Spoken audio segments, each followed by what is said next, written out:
Now is a very good time for British business, and in particular small and medium-sized enterprises, to do business with India, because we as an economy in Britain are bumping along the bottom with no growth. And you've got a country like India, which even with a slowed down growth rate is growing at 5% a year. It's an economy that until recently has been growing close to 10% GDP growth rate per year. It is a rising global economic superpower, a country of 1.2 billion people, and a growing middle class of consumers that numbers in the hundreds of millions. And that number is growing by tens of millions per year. And this is a huge market for British business that we really should be encouraging our SMEs to go out there and do business with India. There are so many opportunities for British businesses, for SMEs in India. I took over as the chair of what is now the UK-India Business Council, which I founded in 2003. At that time, 10 years ago, there were just 2 airlines to choose from to go to India and 19 direct flights per week to India.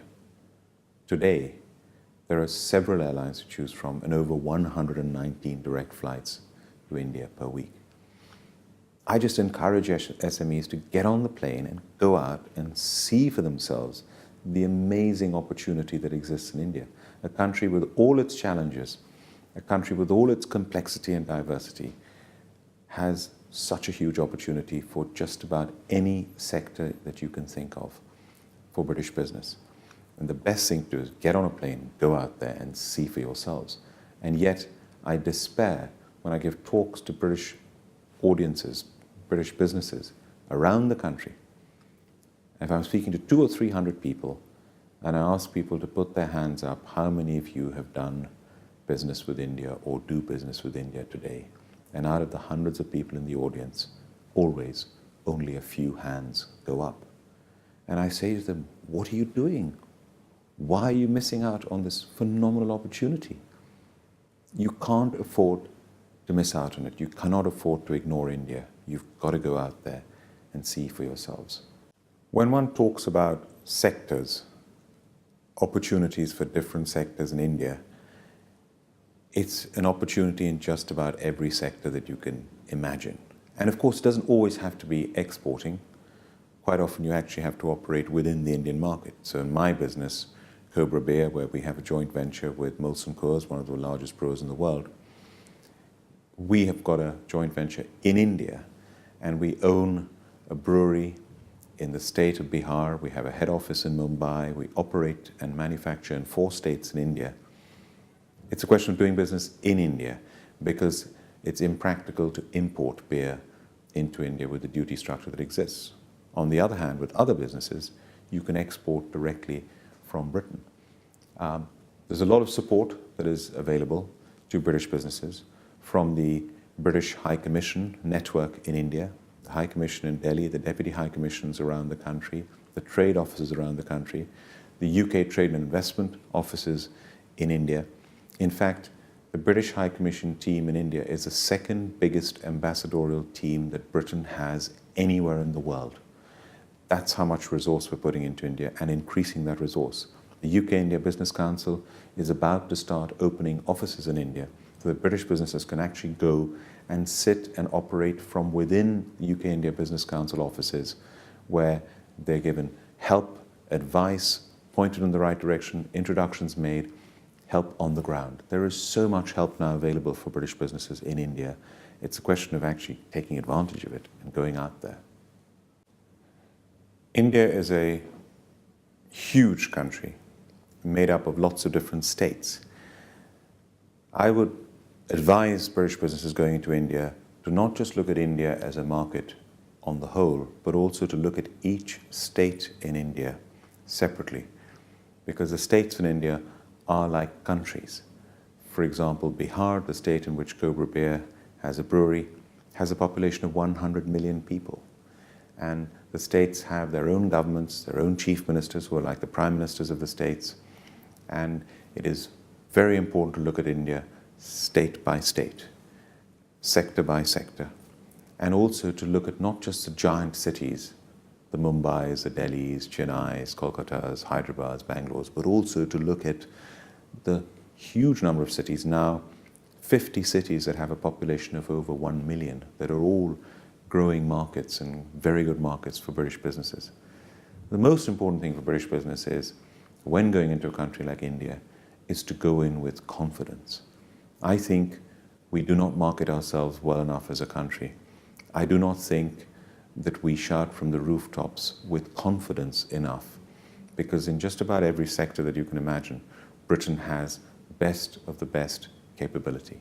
Whether it's design, we have the best design in the world. Whether it's the creative industries, we have the best advertising agencies in the world. Whether it's law, accounting, high-end manufacturing, aerospace, beer, you name it, Britain is best of the best in the world. But we're not often confident enough when we go out in marketing and selling ourselves. And I think in a country like India, we need to do that, because we are competing. Britain is competing with our European countries like Germany and France and Italy.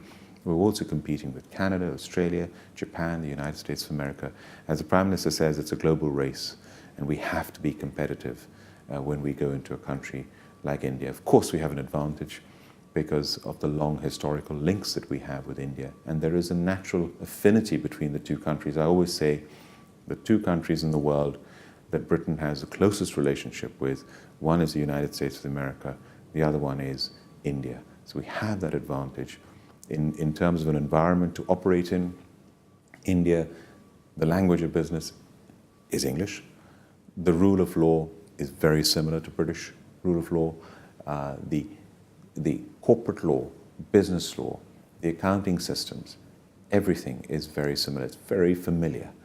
So British businesses should feel at home in that sense, in terms of ease of doing business and communication. But of course, it is a country that is complex. There is a lot of red tape, and one does need advice on the ground. And quite often, one will need to partner with local Indian partners who have the local knowledge on the ground and expertise. When you're in India, you cannot help but get enthused by the sheer buzz, by the sheer energy of the development of this country. Yes, there's a complexity.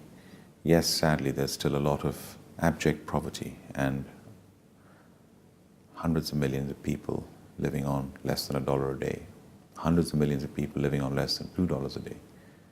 But on the other hand, you're seeing people being uplifted from poverty every day through the emergence of India as a growing economic power.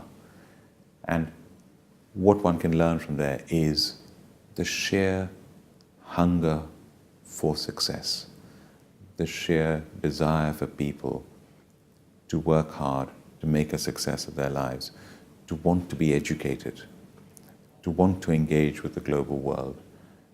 That is infectious. The youth of India are so keen. They put education first, and many of them want to study abroad. A lot of them want to start up their own businesses. And that entrepreneurial spirit is infectious. And the team that we have, for example, in Cobra Beer in India, Molson Coors Cobra, the joint venture in India, all our employees in India are Indian.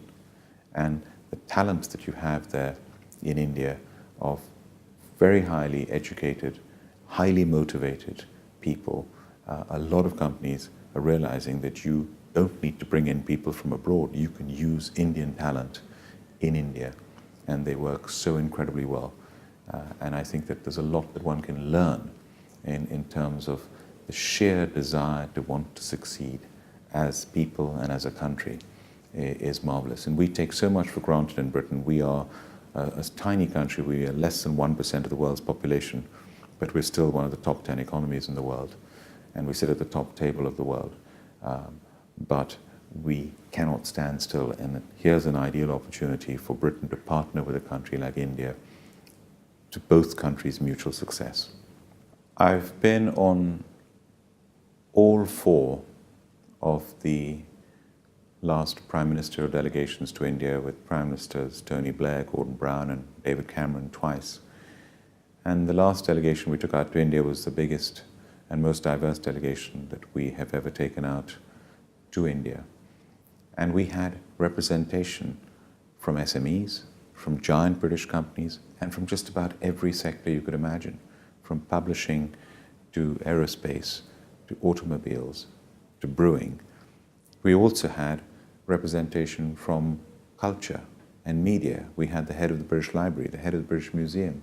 There are opportunities in so many areas. We had the vice chancellors of some of our top universities, including the vice chancellor of Cambridge. India desperately needs to skill its workforce to the tune of hundreds of millions over the coming year. India's higher education system is going to open up soon, and all our universities, even before the Indian higher education system opens up, are already interacting with Indian universities and doing so much joint research work together. So in every area that you can imagine, there is potential in India for companies of all scales. And of course, one's got to remember some of our giant companies, the Standard Chartered's of this world, HSBCs of this world, have been doing business in India for over a century. And of course, there's that ongoing opportunity, but also for the small companies to link into supply chains, to link up with Indian partners, to start businesses within India, within the Indian marketplace itself, is fantastic. And of course, we must not forget that there's also the business coming from India into the UK, the inward investment that is coming from India into the UK. On the giant level, for example, the Tatas now owning British Steel, Chorus, and owning Jaguar Land Rover. Those sort of investments we've got to keep encouraging Indian companies to come and list on the London Stock Exchange, especially on AIM. So it's both ways. With the UK India Business Council, our job, we always say, is to encourage trade, business, and investment between Britain and India, both ways.